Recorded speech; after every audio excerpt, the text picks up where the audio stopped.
Biglaang pagbaha naranasan sa ilang kalsada sa Aguilar, Pangasinan matapos ang malakas na buhos ng ulan kahapon. Narito ang report. Mag-aalas 5 ng hapon kahapon nang biglang bumaha sa bahagi ng Romulo Highway sa pagitan ng Barangay Baybay at poblasyon sa Aguilar, Pangasinan. Pahirapan ang pagdaan ng mga sasakyan, lalo na ng light vehicles. Itinulak na lang ang ilang motorsiklo. Ayon sa Aguilar MDRRMO, ang biglaang pagbaha ay bunsod ng malakas at tuloy-tuloy na pagulan. Bandang alas 3 ng hapon kahapon nang magsimula ang malakas na buhos ng ulan na tumagal hanggang alas 6 ng gabi. Kaya umapaw ang sapa malapit sa kalsada. Malakas ang ulan lang kahapon, 3 hours na malakas yung ulan.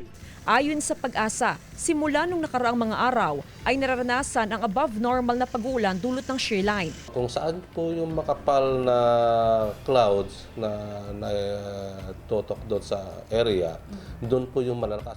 Patuloy pang mararanasan ang epekto ng shear line hanggang sa mga susunod na araw. Ibig sabihin, pag sumusobra, above normal yung rainfall natin itong buwan na to. So, yung sasabihin natin na 300 yung ulan natin itong buwan na October, lumagpas tayo sa 300. Ngayong undas, asahan daw ang biglaang pag-uulan, lalo na sa hapon, kaya't mainam na magdala ng pananggalang sa ulan ang mga bibisita sa mga sementeryo. Kasama si Daryl Peralta, Jasmine Gabriel Galban, One North Central Luzon.